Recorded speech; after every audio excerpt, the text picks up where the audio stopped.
Hana moved through the academy's corridors in the deep night cycle when most cadets were sleeping.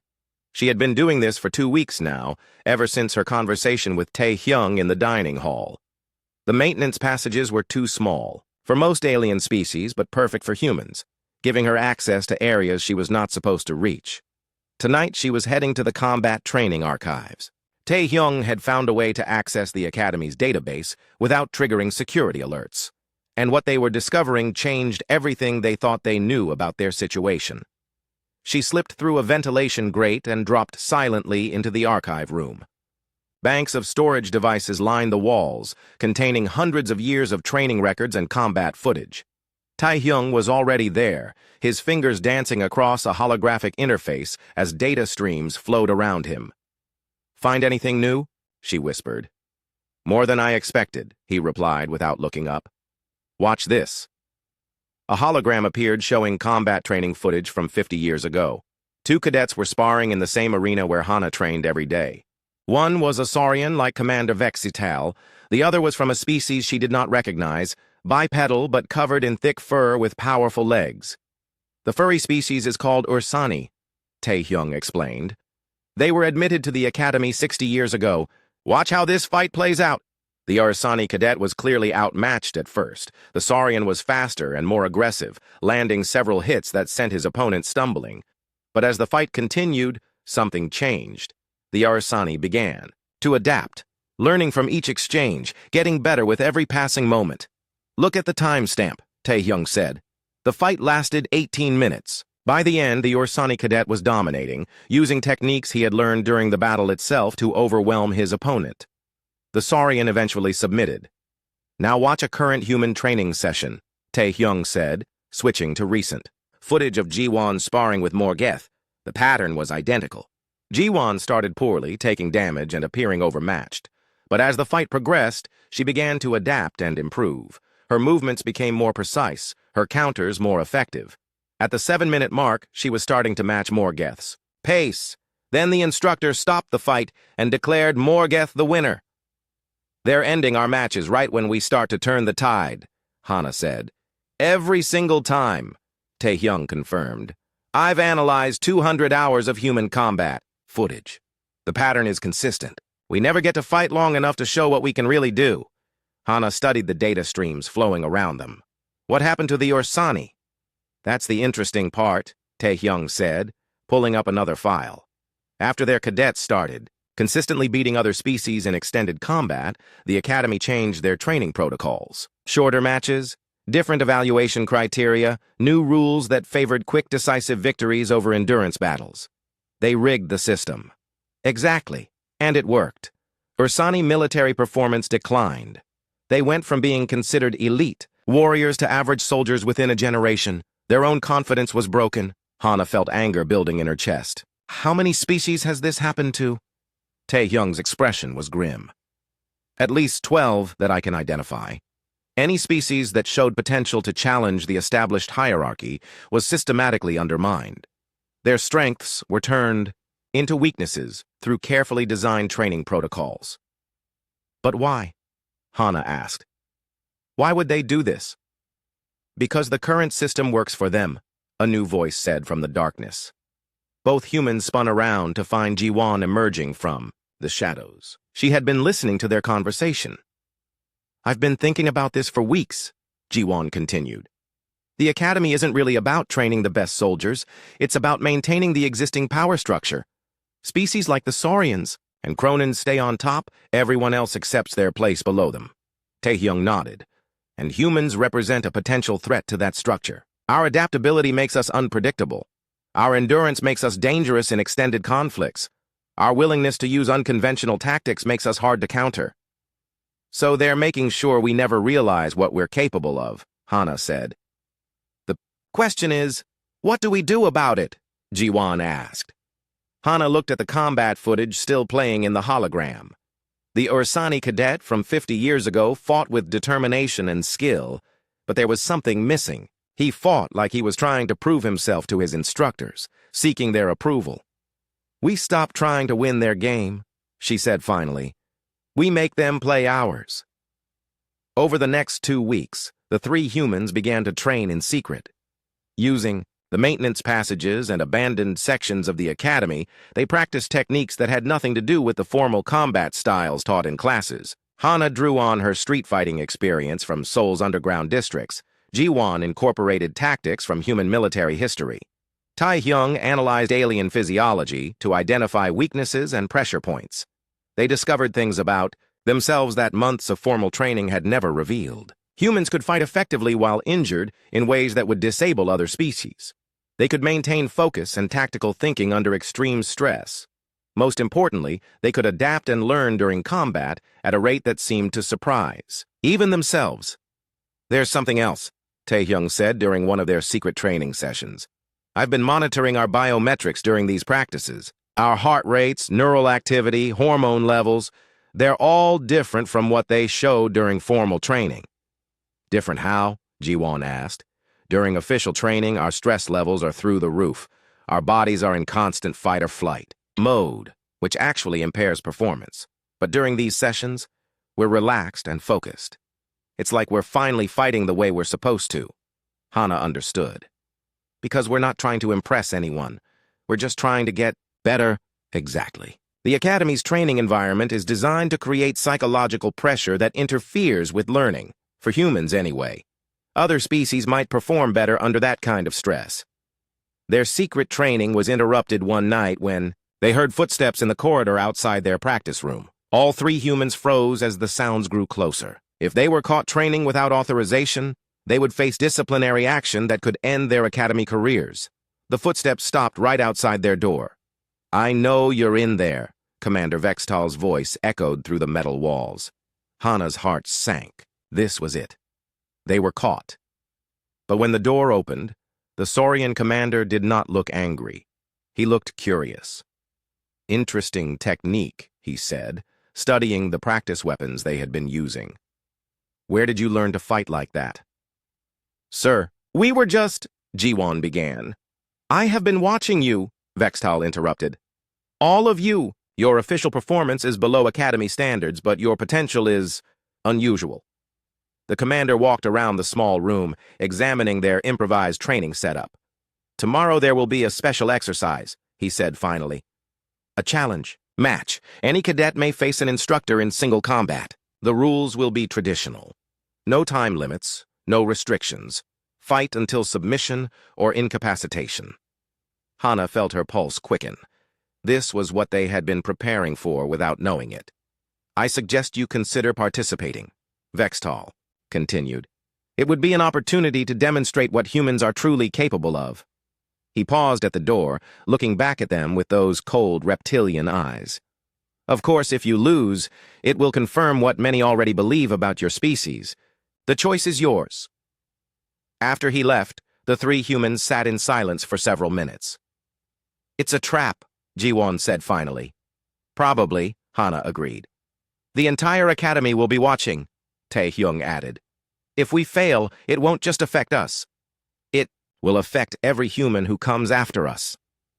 Hana stood up and walked to the practice dummy they had been using. Her knuckles were scarred from months of training, both official and secret. Her body was marked with bruises and half-healed injuries, but she felt stronger than she had ever felt in her life. "Then we don't fail," she said. Commander Vextal rose to his feet more slowly than before, favoring his injured leg. The uncertainty in his eyes had been replaced by something Hana recognized from her years fighting in Seoul's underground, the look of a predator that had suddenly realized it might be prey. "You think one lucky strike makes you dangerous, human?" he snarled, but there was less confidence in his voice than before. "I think you have no idea what you're dealing with," Hana replied. The crowd had gone from rowdy anticipation to stunned silence. In the Academy's 200-year history, no cadet had ever drawn blood from an instructor in combat. Yet there was Commander Vextal, limping slightly and reassessing his opponent with new respect. He came at her again, but this time, his approach was more cautious. Gone was the overwhelming aggression that had marked the first part of their fight. Now he moved like the experienced warrior he was, testing her defenses and looking for openings. Hana met his new strategy with tactics he had never seen before. She fought like water, flowing around his attacks and striking at unexpected angles. When he threw a claw strike at her head, she ducked and hammered his exposed ribs. When he tried to grab her with his massive hands, she slipped away and kicked at his injured knee. Each of her attacks was precisely placed and devastatingly effective. She was not trying to overpower him. That would have been impossible. Instead, she was systematically breaking down his ability to fight back. Every strike targeted a nerve cluster, joint, or pressure point that Tae-hyung had identified in their studies of saurian anatomy. The crowd began to murmur as they realized what they were witnessing. The small human was not just surviving against their most feared instructor. She was winning. Commander Vextal's movements became more desperate as pain and exhaustion took their toll. His left leg was nearly useless now, forcing him to rely heavily on his right side. His breathing was labored and his strikes were losing their precision. But he was still dangerous, still capable of ending the fight with one lucky hit. That was when he made his final mistake. Frustrated by his inability to land a solid blow, Vextal abandoned all technique and threw himself at Hana in a wild tackle attempt. It was the kind of move that a cornered animal makes when intelligence gives way to instinct. Hana had been waiting for exactly this moment. As the massive saurian committed his entire body to the attack, she stepped forward to meet him, instead of trying to evade. Her timing was perfect. She caught him at the moment when he was completely off balance and unable to change direction. Using his own momentum against him, she grabbed his outstretched arm and executed a throw that would have been impossible against a prepared opponent. Vextal's massive body flew through the air and crashed to the arena floor with tremendous force. The impact echoed through the silent arena like thunder. But Hana was not finished. As Vextal tried to push himself up from the metal floor, she moved in with the cold precision of a surgeon. Her first strike hit the nerve cluster at the base of his neck, sending paralyzing shock waves through his nervous system. Her second found the pressure point just behind his left ear that Tae-hyung had identified as critical to saurian motor function. Commander Vextal collapsed face first onto the arena floor and did not move. The silence that followed was absolute. 3,000 beings from 47 different species stared in shock at the impossible scene below them. Their most feared instructor, a warrior who had killed enemies with his bare hands, lay motionless at the feet of a human barely 5 feet tall.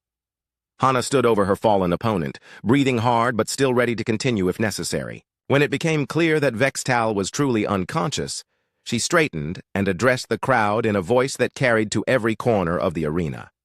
"You have been testing us wrong," she said. "You test for strength, but humans do not win through strength. You test for speed, but humans do not win through speed. You test for aggression, but humans do not win through aggression." She gestured to the motionless form of Commander Vextal. "Humans win because we do not know how to quit. We adapt, we endure, and we never stop learning. You wanted to see what humans can do in your military? Now you know."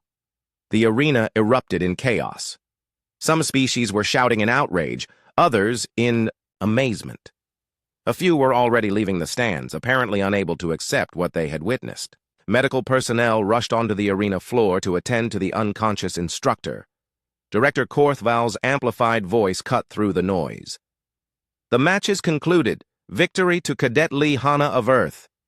As Hana walked off the arena floor, she was met by Ji-won and Tae-hyung. Both of her friends looked stunned by what they had just witnessed. "I cannot believe you actually did it," Ji-won said. "I can," Tae-hyung replied, studying the readings on his scanner. "Look at these biometric readings." Her stress levels during the fight were actually lower than during regular training sessions. She was completely in control the entire time. Word of the fight spread through the academy within hours. By the next morning, everything had changed. Human cadets were no longer ignored by their alien counterparts. Instead, they found themselves the subject of intense curiosity and no small amount of fear. The training protocols were revised immediately. Humans were no longer forced to fight under rules designed for other species. Instead, they were allowed to develop their own combat techniques based on their unique physiological and psychological advantages. More importantly, other species began to request human tactical advisors for their own military units. The galaxy's perception of humanity had shifted overnight from weak newcomers to terrifyingly competent allies. 6 months later, Hana stood in the Academy's observation deck watching a new group of human cadets arrive at the station. They walked with confidence through corridors where the first humans had been treated as inferior. Alien cadets competed for the chance to train alongside them. Ji-won, now wearing instructor insignia, joined her at the observation deck. Commander Vextal had recovered from his injuries and requested a transfer to a different facility. His replacement was a being who understood that effective training meant playing to each species' strengths rather than forcing them to conform to arbitrary standards. "Do you think they understand what they have gotten themselves into?" Ji-won asked, watching a human cadet demonstrate advanced combat techniques to a group of fascinated Cronins. Hana smiled, remembering her own first day at the Academy and how impossible everything had seemed. The alien cadets, watching the demonstration, looked impressed and slightly worried. They were beginning to understand something that the Academy's instructors had learned the hard way. "They are about to find out why humans conquered their own planet before they ever left it," she said. The Academy was no longer a place where humans struggled to prove themselves. It had become a place where the galaxy learned what it truly meant to train alongside Earth's children. And for the first time since humanity had reached the stars, the rest of the galaxy was paying attention. They had learned that size did not matter, that strength did not matter, that speed did not matter. What mattered was that humans did not know when to quit. They adapted, they endured, and they never stopped learning. In a galaxy full of species that had evolved for specific environments and challenges, humanity's greatest weapon was their refusal to accept limitations. The Academy's motto, carved in dozens of languages above the main entrance, read, "Strength through unity." But the humans had taught them a new lesson that would echo through the stars for generations to come. Sometimes strength came not from unity, but from the absolute refusal to surrender. The Academy's main arena had never been so packed. 3,000 cadets and instructors filled the stands, their various forms of communication creating a wall of sound that echoed off the curved walls. Hana stood in the preparation chamber, beneath the arena floor, listening to the alien voices above her discussing the upcoming spectacle. Word of the challenge had spread through the Academy within hours. The small human who barely reached most aliens' shoulders was going to face Commander Vextal in single combat. The betting odds were so heavily against her that few were willing to place wagers on her survival, let alone victory. Ji-won and Tae-hyung sat with her in the small room, all three of them quiet as they went through final preparations. Hana rapped, her hands with combat tape, the same routine she had followed before underground fights in Seoul. The familiar ritual helped calm her mind. "You don't have to do this," Ji-won said for the 10th time. "We could find another way." "What other way?" Hana asked. "Spend 4 years being told we're inferior? Graduate knowing that everyone thinks humans are a mistake? Go home and tell our people that we're not good enough for the galaxy?" Tae-hyung was monitoring his portable scanner, analyzing everything he could about Saurian physiology. "Remember what we discussed about their nerve clusters? Their scales are thick, but there are gaps at the joints. Their balance depends heavily on their tail. If you can compromise that—" "I know," Hana said. "We've been over this 100 times." The truth was that all their analysis and preparation might not matter. Commander Vextal was 7 feet tall and weighed 3 times as much as she did. His scales could stop most weapons, and his claws could cut through metal. He had 40 years of combat experience against dozens of different species. Even with all their secret training, this fight seemed impossible. A chime sounded, indicating that it was time for the match to begin. Hana stood and walked toward the arena entrance, her friends following behind her. At the threshold, she paused and looked back at them. "If I don't make it—" "You will," Ji-won interrupted firmly. "But if I don't, make sure they remember this. Make sure they know that one human tried." The arena floor was a circle of polished metal 50 meters across. Overhead, the curved walls rose up to the observation stands, where thousands of alien eyes watched her every move. At the center of the arena, Commander Vextal waited, his massive form making the space seem smaller than it really was. Academy. Director Korthval, an ancient being that looked like a cross between an octopus and a tree, spoke from the highest observation platform. Its voice was amplified throughout the arena. "This challenge match will be conducted under traditional combat rules. No weapons, no armor, no time limits. The match ends when one participant submits or is unable to continue. Medical intervention will be provided only after the match concludes. Hana walked to her position 10 meters from Commander Vextal. This close, she could see every detail of his reptilian features, the cold intelligence in his yellow eyes, the razor-sharp teeth, the scars that marked decades of combat. When he spoke, his voice was barely above a whisper, but she heard every word. "You should have stayed on your little planet, human. The galaxy is no place for prey animals." "We'll see," she replied. Director Korthval raised one of its many limbs. "Begin." Commander Vextal moved faster than Hana had expected, closing the distance between them in 2 massive strides. His right claw swept toward her head in an arc that would have decapitated her if it connected. She ducked under it, feeling the wind from the strike ruffle her hair. His follow-up attack came immediately, a knee strike aimed at her ribs. She twisted sideways, letting it pass inches from her body, and danced backward to create space. The crowd's reaction was immediate and loud. They had expected the fight to end with that first exchange. For the next several minutes, Hana did nothing but avoid his attacks. Vextal's fighting style was based on overwhelming aggression, powerful strikes designed to end fights quickly. Each swing of his claws carried enough force to shatter bone. Each kick could cave in armor plating. But they all had to hit their target to be effective. Hana had learned patience in Seoul's underground fighting circuits. Bigger opponents always started aggressively, trying to use their size advantage to end fights early. The key was surviving their initial assault until they began to tire or grow frustrated. Commander Vextal was beginning to show signs of both. His strikes were becoming wilder, less precise. His breathing was getting heavier as he poured energy into attacks that hit nothing but air. The crowd was growing restless as they watched the human continually retreat. "Fight, coward!" Morgeth shouted from the stands, his voice carrying over the general noise. Other cadets took up the call. "Stand and fight! Stop running! Show some courage!" Hana ignored them. She was watching Vextal's patterns, learning his timing, understanding how he moved. Every fighter had habits and preferences, even highly trained ones. The commander favored his right side. He dropped his left shoulder slightly before launching claw strikes. His tail swished in a specific pattern when he was preparing to charge. More importantly, she was studying his weak points. Taehyung's analysis had been correct. The scales were thickest on his torso and limbs, but thinner at the joints. His neck was protected, but not invulnerable. His eyes were his most vulnerable feature, but also the most difficult to reach. After 8 minutes of constant evasion, Commander Vextal stopped his assault and stood breathing heavily in the center of the arena. Sweat gleamed on his scales, and his tongue flicked out to taste the air. "Impressive reflexes," he admitted. "But you cannot run forever, human. Eventually you will tire, and when you do, I will kill you." "Who says I'm running?" Hana replied. For the first time since the fight began, she moved toward him instead of away. Her approach was careful and controlled, staying just outside his striking range, but close enough to threaten.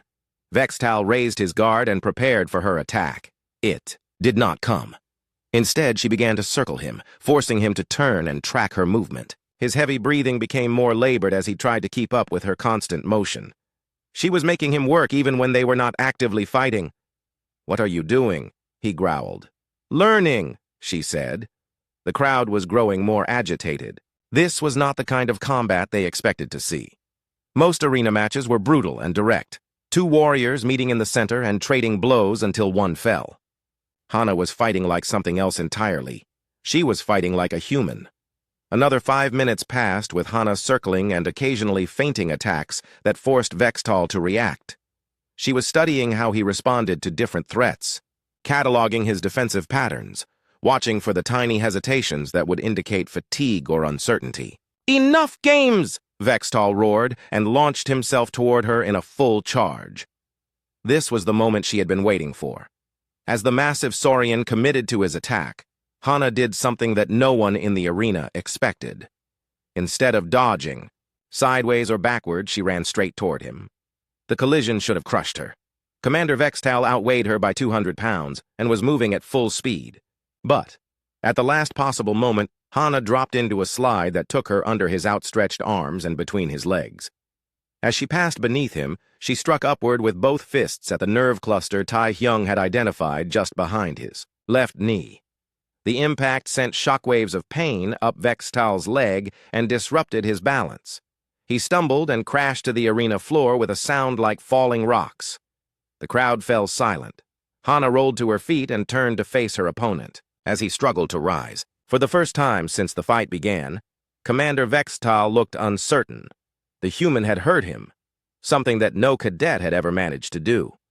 Impossible, he muttered, testing his injured leg. Actually, Hana said, settling into a combat stance she had never used in formal training. This is just getting started. 3 months had passed since Hana arrived at the academy, and every day had been a battle. She sat in the medical bay with ice packs on her ribs, watching as the healing machine slowly mended the latest damage from combat training. The Cronin. Cadet Morgeth had hit her so hard during the morning session that she had flown 6 feet through the air before hitting the wall. The fracture is minor, the medical AI announced in its emotionless voice. Healing time for human physiology, 6 standard hours. Recommended rest period, 12 hours. Hana stood up carefully, testing her movement. The pain was manageable. It was always manageable. That was something she had learned about humans during these difficult months. They could take damage that would leave other species unconscious and keep functioning. You should rest, said Kim Tae-hyung as she walked out of the medical bay. He was the 3rd human in their year group, a quiet young man from Daegu who specialized in technology systems. His left eye was swollen shut from his own encounter with alien training methods. I have tactics class in an hour, Hana replied. Then survival training after that. Tae-hyung shook his head.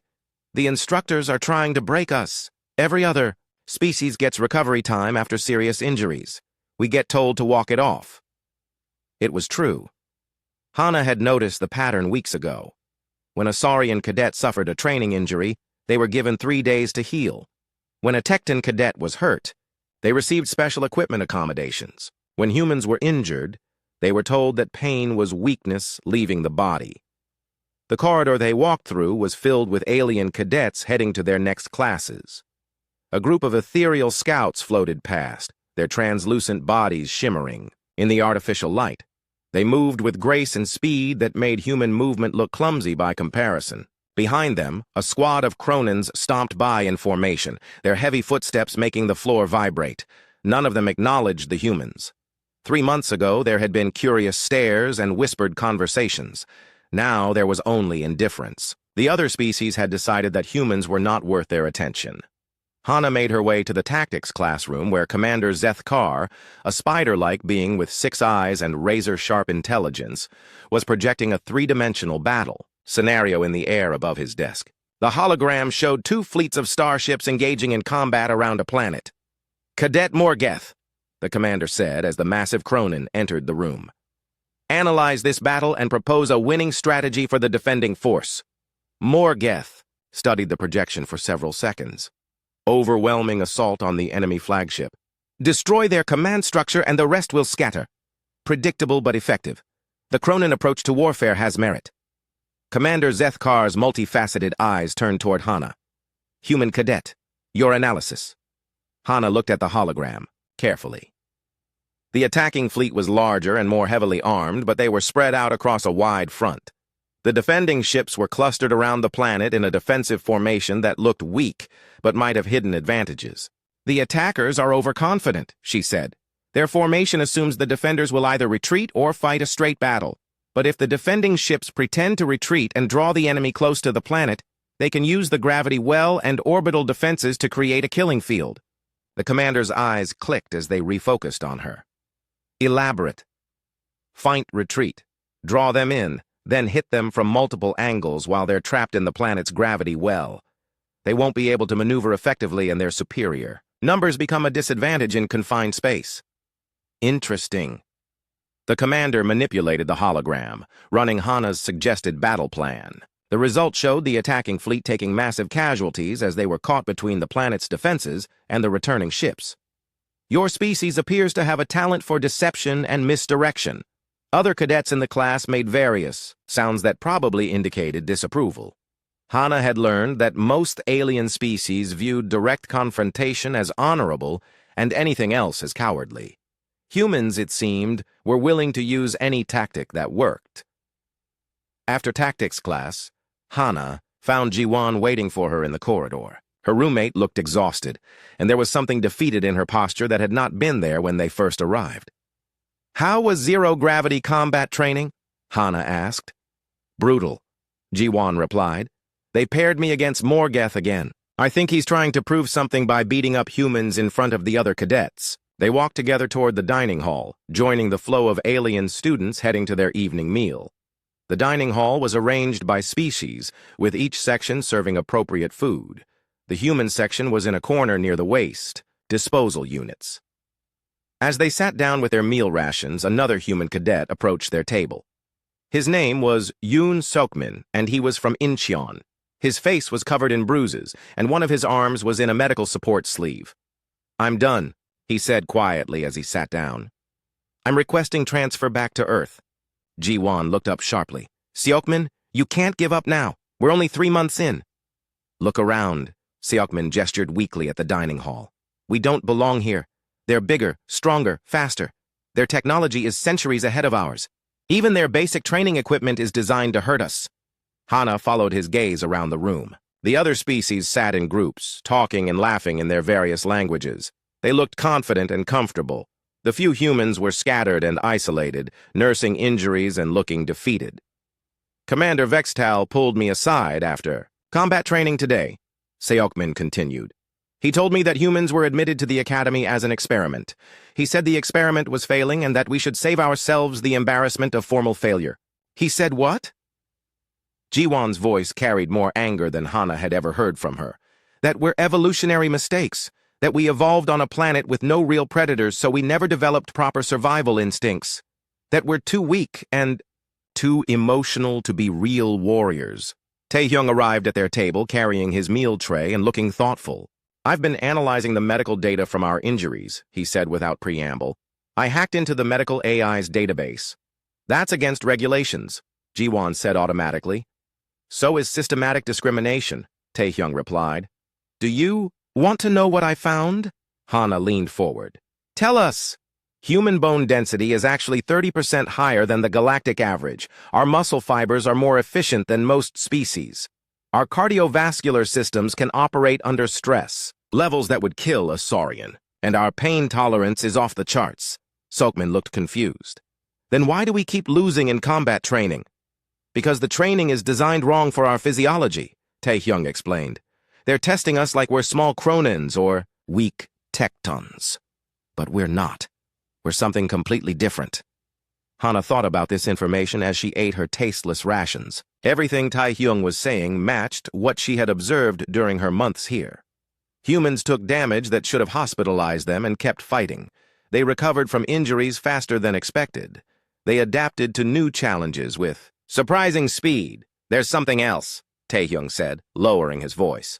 "I've been watching the combat footage from our training sessions. Every human shows the same pattern. We start slow, we take damage, but we keep learning and improving throughout the fight. By the end, we're usually matching our opponent's move. For move. But we still lose," Sokmin pointed out. "Because they stop the fights before we can win," Hana said suddenly, understanding flooding through her. "They call the match when we're just getting started." Ji-won nodded slowly. "That's why. They think we're weak. They're not seeing what happens when we really fight." Across the dining hall, Morgeth was holding court at a table full of alien cadets, telling some story that made them all laugh. His eyes met Hana's for a moment, and she saw contempt there. He thought humans were beneath his notice, unworthy of his respect. Tomorrow there would be another day of training designed to break their spirits. Tomorrow they would face more instructors who had already decided they were failures. Tomorrow would bring new pain and new humiliation. But tonight, for the first time since arriving at the academy, Hana felt hope. They were not failing because they were weak. They were failing because no one understood what they really were. And if the academy wanted to see what humans could do when they stopped holding back, maybe it was time to show them. Lee Hana pressed her face against the small window as the transport ship approached the massive structure floating in space. The Galactic Defense Academy looked like a small moon made of metal and glass, spinning slowly between three bright stars. Lights flickered across its surface like a city that never slept. She had dreamed of this moment for 2 years, but now that it was here, fear mixed with excitement in her stomach. The other passengers on the transport were not human. A creature with blue skin and 4 arms sat across from her, its orange eyes, studying her with obvious curiosity. Behind it, something that looked like a walking tree made soft clicking sounds as it communicated with its companion. Near the back, a massive being covered in what appeared to be natural armor plates took up 3 seats. All of them were twice her size or larger. Hana was 19 years old and barely 5 feet tall. She had grown up in the crowded underground districts of Seoul, where corporate towers blocked out the sun and people fought for scraps. Her father had taught her to fight before he died in the factory accident. Her mother had taught her to think before the sickness took her too. Now she was the first human from her sector to make it to the academy. The docking process was smooth and silent. As the transport sealed against the academy's hull, Hana gathered her single bag and followed the other cadets through the airlock.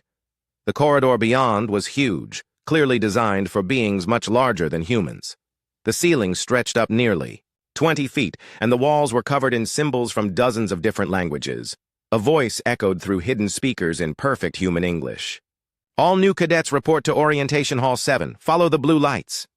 Similar announcements came in other languages that sounded like music, growls, and electronic beeps.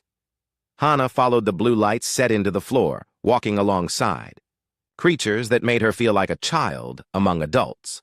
The walking tree thing made friendly chittering sounds at her, but she had no idea how to respond. The 4-armed being nodded politely when their eyes met. The armored giant ignored everyone. Orientation. Hall 7 was enormous. Hundreds of cadets filled seats that adjusted automatically to accommodate different body types. Hana found herself in a section with other small beings, though most were still larger than her. She spotted 3 other humans scattered throughout the hall and felt a small relief that she was not completely alone. A creature that looked like a cross between a lizard and a man stepped onto the stage. It stood 8 feet tall with scales that shifted from green to brown as it moved. When it spoke, its voice was deep and commanding. "I am Commander Vextall. For the next 4 years, your life belongs to this academy. You are here because your species believes you have what it takes to serve in the Galactic Defense Force. Most of you are wrong." The commander's yellow eyes swept across the hall. "The galaxy is not a peaceful place. Pirates raid shipping lanes. Unknown threats emerge from deep space. Rogue planets declare war on their neighbors. The Defense Force stands between civilization and chaos. We do not have time for weaklings." Hana noticed how the commander's gaze lingered on the human cadets. Something cold and dismissive flickered in those reptilian eyes. "Training begins at dawn cycle tomorrow. You will be tested in combat, tactics, technology, and survival. Those who fail will return to their home worlds in shame. Those who succeed will earn the right to protect the galaxy." Commander Vextall gestured to the side of the stage where other instructors stood. Each was massive and clearly from a different species. "Your instructors have served in real combat. They have killed enemies of the galaxy with their bare hands. They will show you no mercy, because the enemy will show you none." A human cadet, 2 rows in front of Hana, raised her hand. She was taller than Hana, with short black hair and confident posture.